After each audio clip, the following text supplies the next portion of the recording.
বাংলাদেশ জামাত ইসলামীর পক্ষ থেকে আমরা ৩ সদস্যের প্রতিনিধি দল আজকের এই সভায় অংশ নিয়েছি।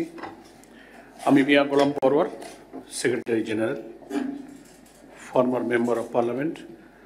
আর আমার ডান দিকে এবং বাঁ দিকে 2 জন প্রতিনিধি আছেন, সহকারী সেক্রেটারি জেনারেল সাবেক MP doctor H M. Hamidur Rahman Azad. আর আমার ডান দিকে আছেন বাংলাদেশ সুপ্রিম কোর্টের আপিল বিভাগের সিনিয়র আইনজীবী অ্যাডভোকেট শিশির মোহাম্মদ মনির। আমরা 3 জন প্রতিনিধিত্ব করছি।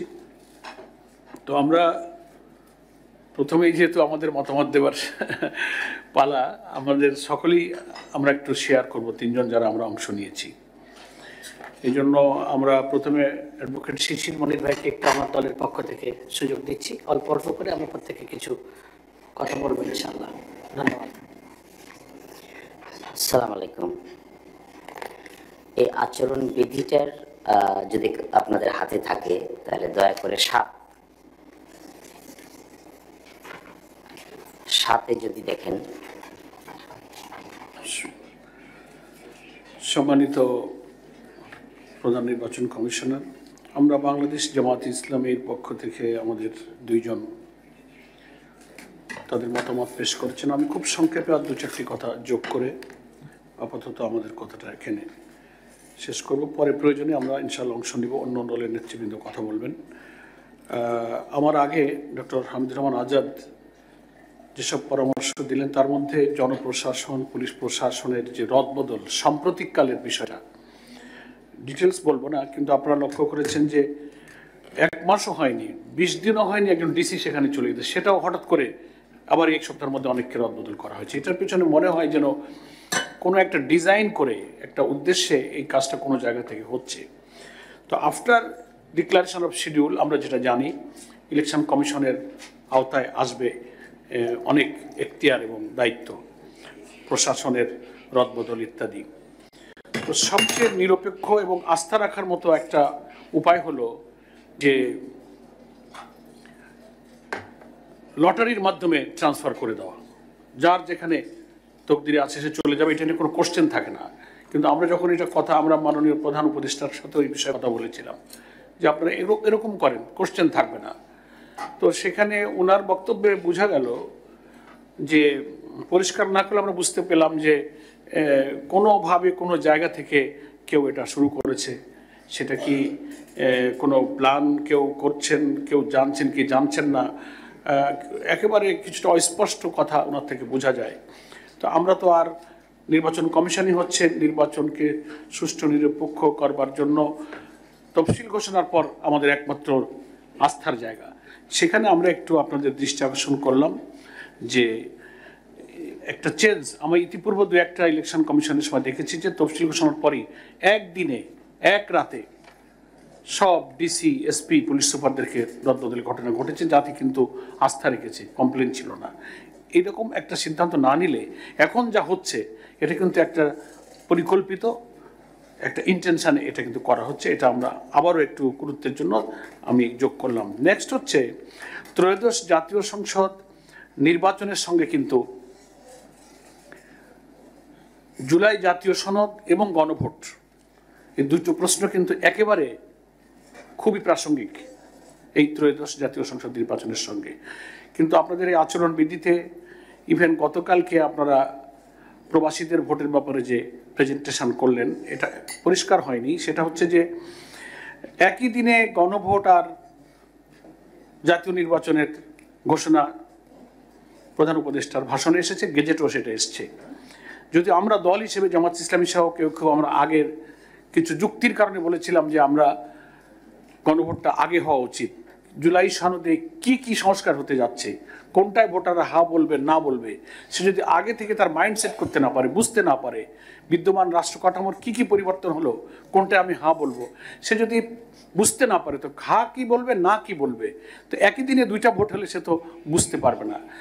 তো যাই হোক, আমরা এ দাবি এসব যুক্তি পেশ করেছিলাম, কিন্তু ঘোষণা করার পরেও কিন্তু আপনাদের এই আচরণবিধিতে গতকালকেও এটা আমরা দেখতে পেলাম না যে প্রবাসীরা ভোট দেবে, সব সিস্টেম বললেন, তাহলে গণভোটে সে কীভাবে ভোট দেবে? গণভোটের ব্যাপারে প্রবাসীদের ভোটের তাদের তো ব্যালট আলাদা, সিস্টেম আলাদা, একই সিস্টেমে কিভাবে তারা ঢুকবে। তারপর হচ্ছে যে জুলাই সনদের যে সাবজেক্টগুলো ন্যাশনাল কনসেনসাস কমিশনে একমত হয়ে যেটা ভোটে যাচ্ছে, এটাকে তো জাতিকে জানানোর জন্য পাবলিক করতে হবে। এটাকে ইলেকশন কমিশন তার ওয়েবসাইটে দেবেন, প্রচারপত্র, পুস্তিকা, পাবলিকেশন, পাবলিসিটি করবেন, সে সম্পর্কে কিন্তু কিছু আসেনি। জনগণ যে যারা চাইবে তারা হা বলবে, তো তাকে তো বুঝতে হবে স্বল্প শিক্ষিত, কম শিক্ষিত ভোটারকে এই জুলাই সনদটা কে ম্যাচিউর করবে, কে লার্নেট করবে, এটা একটা প্রশ্ন। এ দায়িত্বটা তো নির্বাচন কমিশনের আছে। নেক্সট হচ্ছে যে প্রবাসী ভোটের ক্ষেত্রে আমাদের প্রবাসের থেকে খবর আসছে এনআইডি অল্টারনেটিভ, যদি কোনো কারণে এনআইডি কোনো জটিলতায় সে এটা করতে না পারে, তাহলে তার পাসপোর্ট আছে। পাসপোর্ট একটা খুব গুরুত্বপূর্ণ ডকুমেন্টস একজন নাগরিকের জন্য। আমরা আগেও বলেছি যে যদি কোনো কারণে এনআইডি কোনো জটিলতার কারণে সে রেডি হতে না পারে, তো তার অল্টারনেটিভ পাসপোর্টের মধ্য দিয়ে সে এখানে ভোটার রেজিস্ট্রেশন করতে পারে কিনা, এ বিষয়ে গতকালকেও কোনো আলোচনায় আসেনি। আর আমাদের এখনকার আচরণবিধিতে লাউড স্পিকার ব্যবহারে বলা হয়েছে যে একই সময়ে নির্বাচনী এলাকায় 3টা লাউড স্পিকার ব্যবহৃত হতে পারবে, যেটা দেখলাম। তো আপনারা জানেন এক একটা নির্বাচনী এলাকায় 15, 20, 21, 18, 16টা করে ইউনিয়ন আছে, বিরাট বিরাট নির্বাচনী এলাকা। তো একজন প্রার্থী বা তার পক্ষের ভোটাররা বিভিন্ন জায়গায় সমাবেশ করবে। মাসটা যদি ফেব্রুয়ারি হয়, তো স্কুল কলেজের পরীক্ষা সাধারণত স্কুলের পরীক্ষা টরীক্ষাগুলো ডিসেম্বর নভেম্বরে হয়ে যাচ্ছে, ওটা যদি ফেব্রুয়ারি মাস হয়, তো এই যে একেবারে 3টা লাউড স্পিকারের মধ্যে সীমিত করে দিলে বিশাল নির্বাচনী এলাকা, এটা প্রার্থীদের জন্য, ভোটারদের কাছে প্রচারণার একটু সংকট তৈরি হতে পারে। এটা আমরা পুনর্বিবেচনার জন্য আবেদন করছি। ভোটার লিস্টের ছবি, সহজে ভোটার লিস্ট আছে, সেই ছবিগুলি স্পষ্ট নয়, প্রিন্টিংয়ে এত স্পষ্ট যে চেহারা চেনা যায় না। এটা আমরা জামাত ইসলামের পক্ষ থেকে আপনাদের সঙ্গে যখন ফর্মালি দেখা করে গেলাম, রিটেন 18টা দফায় আমরা পরামর্শ দিতাম, এটা একটা ছিল যে ভোটার লিস্টের ছাপা ছবিগুলো স্পষ্ট হতে হবে। চিনতে না পারলে ওখানে আর একটা ঝুই ঝামেলা হয়। এ ব্যাপারে আপনাদের একটা কথা বলা দরকার। নেক্সট হচ্ছে আর্মি ডিপ্লয়মেন্ট ভোট কেন্দ্রে। আমরা শুনতে পাচ্ছি এবং সিদ্ধান্ত, কিন্তু প্রতি ভোট কেন্দ্রে সেনা মোতায়েন, নির্বাচনকে নিরপেক্ষ করার জন্য সন্ত্রাসী যারা ভোট ডাকাত, যারা বাধা সৃষ্টি করে, নাশকতা করে, তাদেরকে একটু চাপে রাখতে গেলে, ভোটারদেরকে সাহসী করতে গেলে যে না কোনো সমস্যা নেই, ভোট দিতে পারবা, তুমি ভোট কেন্দ্রে যাও, সেনাবাহিনীর ভোট কেন্দ্রে আছে, এই মেসেজটাই তার জন্য যথেষ্ট। কিন্তু সেই সংখ্যাটা অন্তত একটা ভোট কেন্দ্রে, যদিও ভোট কেন্দ্রের সংখ্যা অনেক, আমাদের দেশের সেনা সদস্যের সংখ্যার তুলনায় খুব বেশি না, অন্তত 3-4 জন বা 5 জন, একজন সেনা সদস্য একটা ভোট কেন্দ্রে দিলে এটা খুব একটা বেশি পরিবেশের জন্য গুরুত্বপূর্ণ হয় না। সংখ্যাটা একটু বৃদ্ধি করে অন্তত 5 জন সেনা সদস্য একটা ভোট কেন্দ্রে। স্ট্রাইকিং ফোর্স তো থাকেই।